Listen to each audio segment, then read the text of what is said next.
il y a une brusque augmentation du nombre des faillites due à la persistance des taux d'intérêt élevés de la Banque d'Israël, ce qui d'ailleurs, par ailleurs, a augmenté de beaucoup les recettes des banques.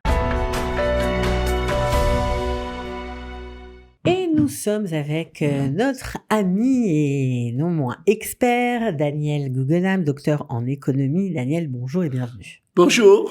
Alors, on est ensemble aujourd'hui pour parler de différents sujets. On va commencer avec la hausse des faillites en Israël. Comment ça s'explique et est-ce qu'il faut s'en inquiéter, Daniel ? Oui, effectivement. Souvent, nous parlons dans cette chronique de la hausse brutale et agressive des taux d'intérêt de la Banque d'Israël. Et je m'étais déjà inquiété il y a déjà 1 ou 2 mois ici, clairement, sur les risques de faillite pour les entreprises, ou même pour les particuliers, mais surtout pour les entreprises, de cet état de fait. Et maintenant, les chiffres viennent de sortir qui sont assez accablants. Depuis le début de l'année, par rapport donc à la période précédente en 2022, on remarque une augmentation de 36% des faillites. Et le plus inquiétant, c'est que c'est sur les 3 derniers mois, on remarque une augmentation de 84%. Comment ça s'explique, Daniel ? Parce que les taux d'intérêt sont très élevés et que les gens, des fois, consomment moins, mais surtout les coûts financiers des entreprises qui veulent produire ou qui vendent leurs services sont beaucoup plus importants. Et donc, il y a des problèmes de trésorerie. Et une gestion et quand la trésorerie marche pas, alors ça fait la faillite. Maintenant, on a remarqué, il y a eu cette semaine 2 grandes entreprises, des promoteurs qui sont assez importants, qui ont fait faillite. Une s'appelle Ron Kenneret. Et les gens ont dit, étaient très inquiets parce que les gens qui ont acheté là-bas dans les projets-là, savent pas qu'est-ce qui va arriver de l'argent. Oui, c'est-à-dire qu'ils ont fait faillite, mais il y a des gens qui les ont payés. Alors, est-ce que ces gens-là qui attendent leur appartement vont être remboursés ? On ne sait pas. On ne sait pas. C'est-à-dire que, non, ce qui se passe dans ces cas-là, d'abord, on nomme le tribunal de commerce en Israël a nommé un liquidateur judiciaire. Un liquidateur, c'est-à-dire quelqu'un qui va essayer de voir comment faire pour continuer. Et donc, mais ils ne savent pas, on peut pas savoir l'état des faits parce que des fois, malheureusement, lorsqu'on vient, ce genre de sociétés font faillite, on se rend compte que le problème est beaucoup plus important que ce que on croyait et que des fois c'est impossible de le résoudre et les gens des fois ont perdu beaucoup d'argent, les gens qui ont voulu acheter et qui ne pourront pas acheter notre maison à cause de ça, c'est vraiment tragique, bien entendu. Une autre société récemment, d'ailleurs, pas dans l'immobilier, Anais, qui est très connue, elle aussi avait fait faillite et c'était dans la consommation et donc ça c'était des alertes, on n'avait pas vu ça très souvent ces derniers temps, et ça effectivement c'est dû, comme on l'a dit, au taux d'intérêt très important. Bon, et pendant ce temps, les banques continuent de gagner de l'argent, évidemment. Tout à fait. Pour le second trimestre 2023, ils ont eu de recettes d'intérêt 32 milliards de shekels pour un trimestre. Si on compare l'année dernière, pour toute l'année, c'était 46 milliards de shekels. Donc ça, c'est une énorme différence. Énorme. Et donc c'est bien entendu, c'est eux, ils sont les grands gagnants de cet écart par rapport entre de la hausse des taux d'intérêt de toute façon. Bien entendu, par rapport à ça, comme on le dit souvent. Est-ce que l'État va intervenir ? Par exemple, l'État a parlé, le ministère des Finances a parlé de faire, comme en Italie, un impôt spécial sur les banques sur des intérêts, en disant vous bénéficiez d'une conjoncture spéciale, participez vous aussi au bien public en donnant plus d'argent à l'État, c'est-à-dire par rapport aux impôts. Ça demande pour ça une loi. Il veut aussi peut-être un peu calmer les banques en disant ça, mais c'est je ne sais pas si ça sera fait ou pas. Bon, alors on imagine que cet état de fait a fait en sorte que l'OCDE, quand elle s'est penchée sur les comptes d'Israël, a considéré qu'Israël était le pays le plus cher du monde. Ça fait un peu bondir. Pourquoi l'OCDE a tiré cette conclusion ? Oui, l'OCDE publie chaque année un indice de la cherté de vie dans des pays de l'OCDE comparatif. Comment il fait ? Il dit voilà, je vois avec tant de dollars combien je peux acheter de tels produits. Ils ont fait un panier qui représente dans les pays de façon internationale ce que les gens consomment, ce qu'ils ont besoin de consommer, et combien il faut de dollars pour ça. Et donc Israël, par rapport à ça, en fin 2022, était la plus chère de l'OCDE. Maintenant, c'était quand le dollar était à 3,30, 3,20. Maintenant, le dollar est à 3,80. Donc, si maintenant cet indice ça n'a avait plus été cours, calculé en fait. 6 mois après, Israël n'aurait pas été dans la première, elle aurait été dans le milieu. Une autre chose qu'il faut le dire, c'est que les salaires des Israéliens ont plus augmenté que dans l'ensemble du pays. On a parlé ici d'un marché d'emploi assez dynamique qui permet aux salariés d'avoir de garder leur pouvoir d'achat réel. Et ce qui est important, c'est le pouvoir d'achat par rapport à ce qu'on peut acheter, pas seulement combien ça coûte. Et là-dessus, l'Israël est au milieu. Elle n'est pas la plus chère, elle n'est pas la plus défavorisée dans ces cas-là. Donc, il fallait mettre un peu. On comprend qu'il faut lire les chiffres avec beaucoup de soin parce que parfois ils disent autre chose. Alors on va continuer avec un sujet qui touche tous les Israéliens puisque c'est la rentrée scolaire avec des disparités sociales très importantes en fonction des villes, tout simplement. Alors, puisqu'on parlait d'hausse des prix, d'hausse des taux d'intérêt, est-ce que le cartable d'un écolier coûte plus cher que celui de l'année dernière? Oui, j'ai eu vent d'une enquête journalistique de fond qui s'est renseignée auprès des magasins comme Stematsky, Maxstock et autres, et chez les parents aussi, pour voir de combien un cartable aurait augmenté par rapport à l'année dernière. Quand je dis un cartable, c'est ce qu'il y a dedans aussi de nécessaire. Oui, bien sûr. Les trousses et les cahiers, des choses comme ça. Et ils sont arrivés à une conclusion de cette recherche que les prix du cartable aurait augmenté en un an de 8%, ce qui est presque le double, voire même le triple de l'inflation sur les 12 derniers mois. Et ça m'a même étonné, mais donc c'est le chiffre que je vous donne. Et ils ont parlé que maintenant, cette année, ça coûterait 820 shekels un cartable avec tout ce qu'il faut à l'intérieur. À l'intérieur, sans compter les t-shirts, il paraît qu'il faut ajouter, mais enfin, c'est deux choses différentes. Je parle maintenant du cartable lui-même. Ce qui est intéressant de dire par rapport à ça, justement, il y a eu, cette semaine dans la presse financière, une étude qui a été publiée sur ce que les parents pensent de ces prix-là, c'est-à-dire est-ce qu'ils s'en sortent. D'abord, il y a 25% des parents qui disent non, on peut pas payer. On peut pas, cette rentrée scolaire, vu les taux d'intérêt, comme vous dites, vu ce qui se passe, nous, c'est trop cher. D'abord, c'est un quart. C'est très important parce que ça veut dire que un quart des enfants, apparemment, n'auront pas les fournitures comme il le faut. À part ça, 60% des parents d'élèves s'inquiètent de ce prix et disent, ils ne savent pas, maintenant, ils peuvent payer, mais ils ne savent pas si à terme, ils pourront continuer à assurer. Ouais. Donc, c'est des chiffres assez importants.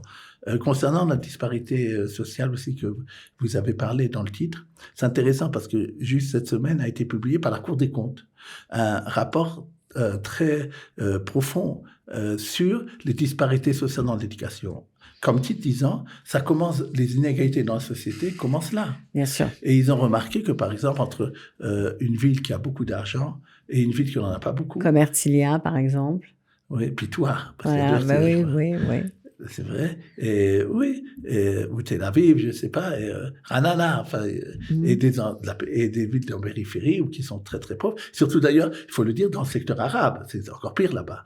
Et dans ce cas-là, ça peut faire par élève 3400 shekels de différence. Et à part ça aussi, ça c'est directement, mais à part ça veut dire que les établissements scolaires investissent jusqu'à au moins 3400 shekels. En plus, parce que la commune, la ville, donne de l'argent pour ça. Et donc, il y a aussi des endroits de sport et des choses comme ça qui existent dans cet endroit et pas dans l'autre. Oui, effectivement. Donc ça, c'est assez important.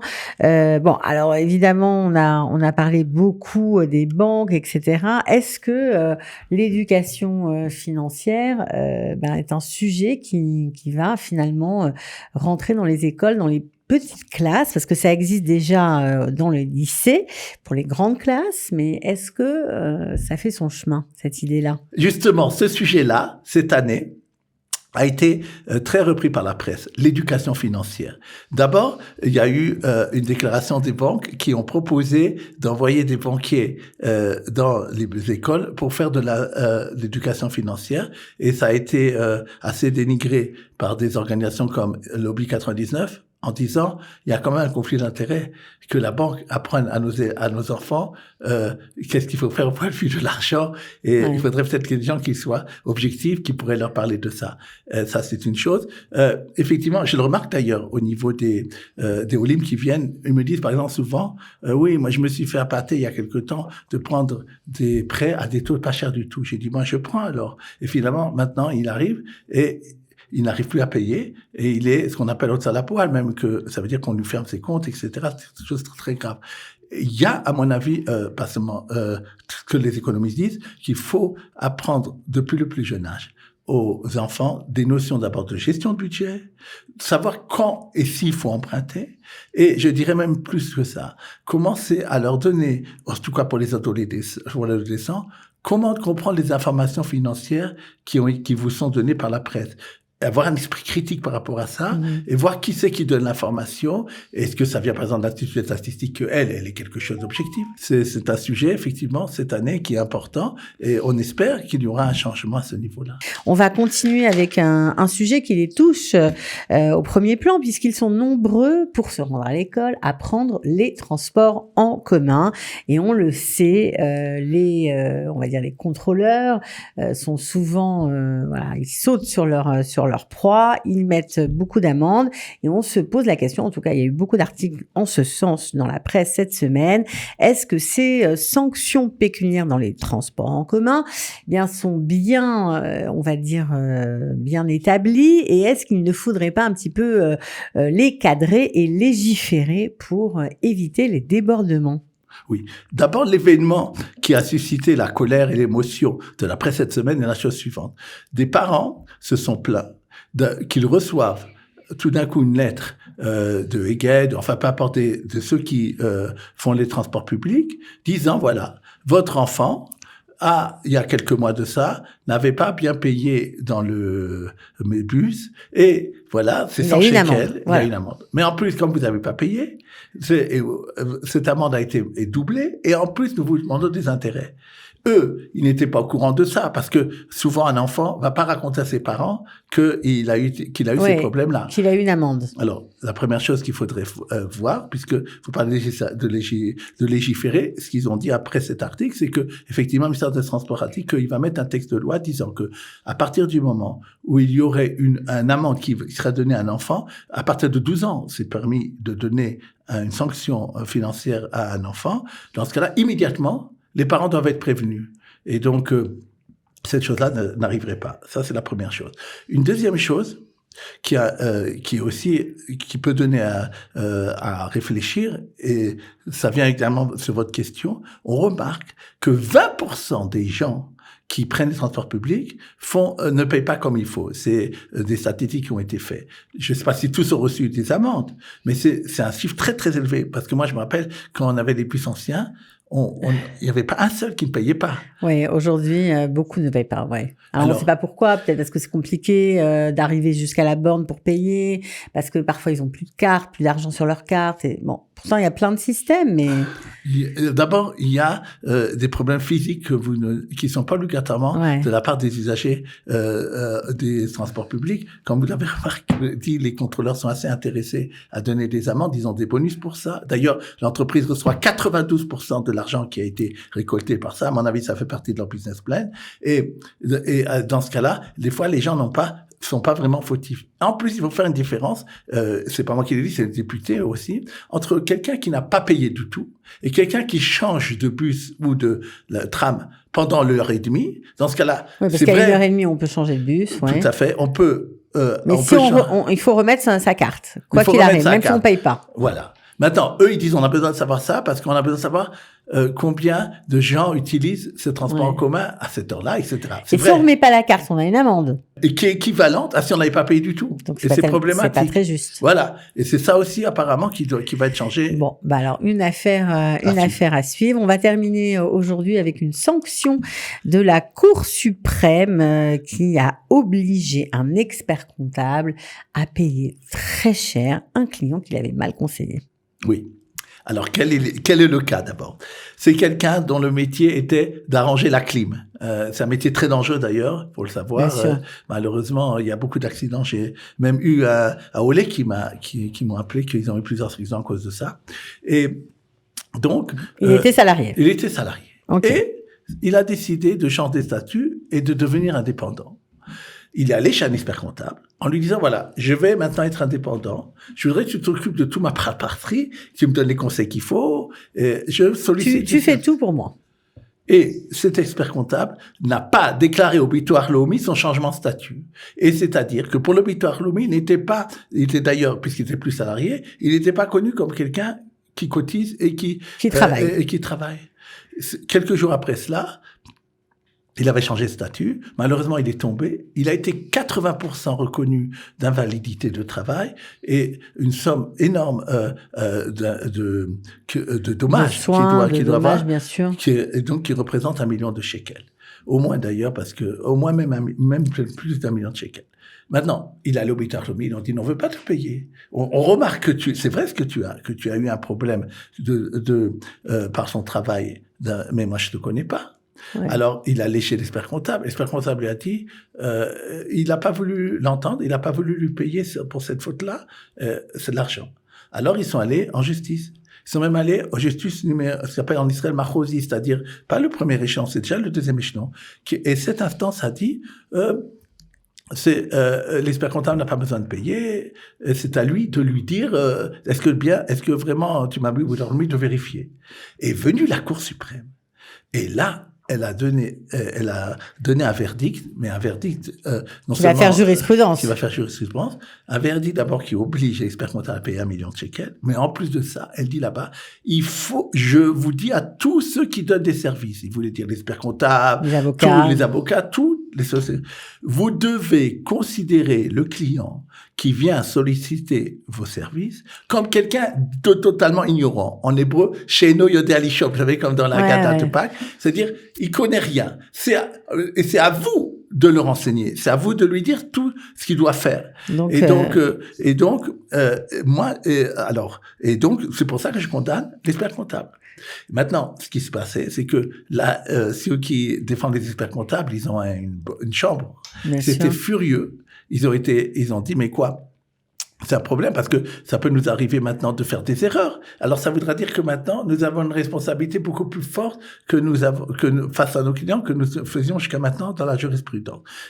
Moi personnellement, je trouve que c'est une bonne chose parce que quelqu'un qui vient solliciter un service de quelqu'un, en tout cas, il ne connaît rien là-dessus et donc l'autre doit lui donner toutes les possibilités de faire qu'il fasse les choses qui doivent être faites. Bon, alors si vous êtes conseil, faites attention parce qu'apparemment les amendes peuvent être lourdes en cas d'erreur. Merci Daniel Guggenheim d'avoir été avec nous. C'était un plaisir comme toujours. On se retrouve la semaine prochaine. Merci.